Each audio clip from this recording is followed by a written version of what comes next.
Bien le bonjour les cultivés, j'espère que vous allez bien.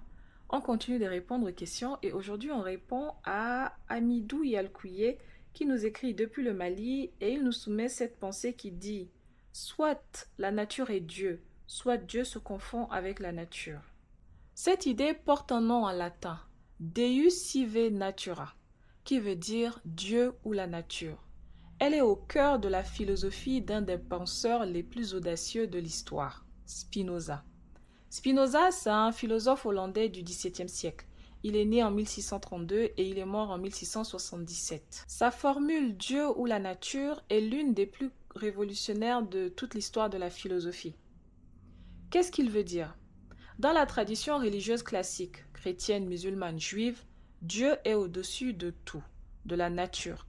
Il l'a créée, il la transcende, il peut intervenir en elle. Dieu et la nature sont deux choses distinctes. Spinoza, lui, il renverse tout cela. Pour lui, Dieu et la nature ne sont pas deux entités distinctes et séparées. Elles sont au contraire strictement identiques. La nature est Dieu. Il n'y a qu'une seule réalité, une seule substance infinie et on peut l'appeler Dieu ou la nature selon qu'on préfère le langage religieux ou le langage philosophique. Dieu se confond avec l'univers infini. Rien n'échappe aux lois naturelles. Tout ce qui existe découle de cette substance divine. Mais attention, ce Dieu-là n'entend pas les prières, ne sauve ni ne condamne personne. C'est un Dieu sans visage, sans volonté propre, sans projet pour l'humanité. C'est ce qu'on appelle le panthéisme, la doctrine selon laquelle Dieu est partout, dans tout, confondu avec l'ensemble de l'univers. Chaque arbre, chaque étoile, chaque être vivant serait une manifestation de ce Dieu nature.